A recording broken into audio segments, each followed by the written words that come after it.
Madame Alpha Clémentine, rebonjour. Bonjour. Voilà, vous êtes infirmière d'État et vous avez assisté à ces universités. Quelles sont vos impressions à la fin de ces universités sociales? Merci beaucoup. Je n'ai pas assisté aux universités sociales en tant qu'infirmière, mais en tant que syndicaliste. Voilà. Je suis du syndicat national des praticiens hospitaliers du Togo. Oui. Et c'est à ce titre que j'ai assisté. Oui. J'ai apprécié, j'ai aimé, parce que c'est un bon cadre d'échange, un cadre où tout le monde peut dire ce qu'il pense, ce qu'il veut, qu'est-ce qu'il pense qu'on peut faire pour faire avancer le Togo. Je crois que c'est une association, on dit université sociale, donc nous traitons des problèmes sociaux dans ce cadre-là. Et aussi, ce que j'ai beaucoup apprécié, c'est l'explication qu'on nous a donnée de cette université sociale. Parce que avant d'être dans la société civile, on est d'abord un homme politique.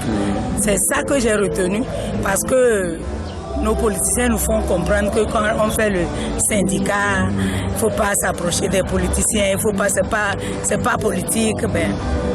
Je viens de comprendre maintenant que même le syndicat, c'est une forme de politique, sans vouloir peut-être le pouvoir. Voilà. Mais les politiciens, eux, leur objectif, c'est d'atteindre le pouvoir. Mais nous voulons le mieux vivre, le mieux être des concitoyens.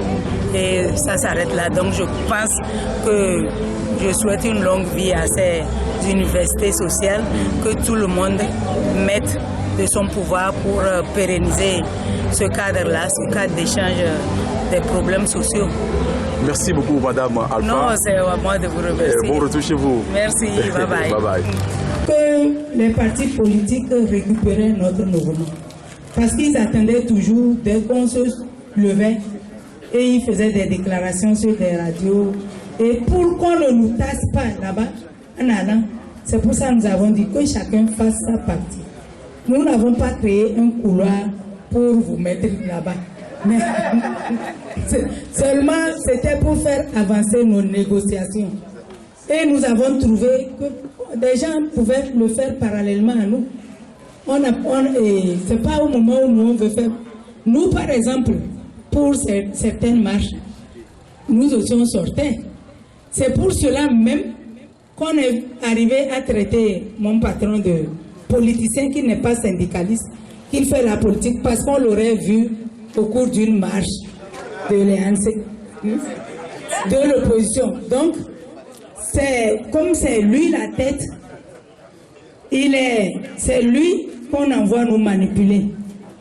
Et on a dit que de toute façon, l'opposition ne vient pas me dire que j'ai faim. Tu as faim, il faut réclamer à manger. Quand j'ai faim, moi-même je sais que j'ai faim. Donc, et j'ai même posé la question de savoir si un syndicaliste n'a pas le droit d'appartenir à un parti politique. Si c'est comme ça, nous ne votons pas. Ne nous faites pas des cartes d'électeurs, puisque nous sommes syndicalistes, nous sommes des Togolais à part. Ne nous faites pas des cartes d'élection pour aller aux élections si nous ne devons pas faire de la politique, puisque aller faire la campagne, tout ça, vous trouvez que c'est politique, que le syndicaliste n'a pas le droit. Alors, donc laissez-nous être là où nous sommes. Mais c'est pour ça que j'ai dit que personne, mais je ne voulais pas parler de tout ça parce que je savais que les partis politiques, dès qu'on se levait, eux aussi faisaient des déclarations pour nous soutenir, que oui, d'écouter, ils pouvaient le faire avant qu'on se lève. Parce que tout le monde va à l'hôpital, tout le monde vient voir le premier hôpital du Togo. Les gens enfin, vous venez, vous voyez dans quelles conditions les gens sont traités. Une seule fois, une grande autorité est venue au bloc, et parce qu'il était obligé, c'était une nuit, il était obligé, et il est venu, et il a fait renouveler. Il a fait renouveler l'ancien bloc. Je ne sais pas si c'est avec son argent ou bien avec notre argent. Donc, vous comprenez que c'est urgent. Parce que nous tous ici, qui a les moyens pour aller se faire traiter en France? Hein? Vous voyez? Donc, moi, au Maroc, les députés, l'Assemblée a voté une loi pour dire qu'il n'y a pas d'évacuation vers l'Europe. Qu'il n'y a pas d'évacuation sanitaire vers l'Europe si ce n'est pas nécessaire. Donc, qu'est-ce que le pays a fait? Ils ont mis tout au Maroc. Et maintenant, nos présidents, tous, ils vont se faire traiter au Maroc. Alors qu'ils peuvent le faire ici aussi.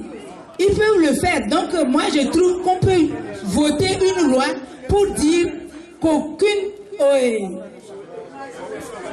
il ne doit pas avoir d'évacuation sanitaire vers l'Europe.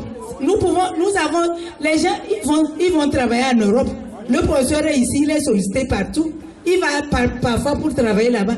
Docteur, voilà, ils vont travailler là-bas parfois. Mais nous avons des têtes ici. Mais les gens vont et ils rencontrent les mêmes têtes là-bas. Un ministre est venu chez un patron. Il l'a trouvé que parce qu'il voulait rentrer, il a dit non, ici c'est de l'ordre. Il s'est fâché, il est parti. Et il a rencontré le même à Paris quand il est allé pour se faire consulter de la même maladie. Et on lui a dit, mais tu as tel monsieur au Togo et tu viens jusqu'ici, que ce n'est pas la peine, parce que c'est lui qui consulte aujourd'hui.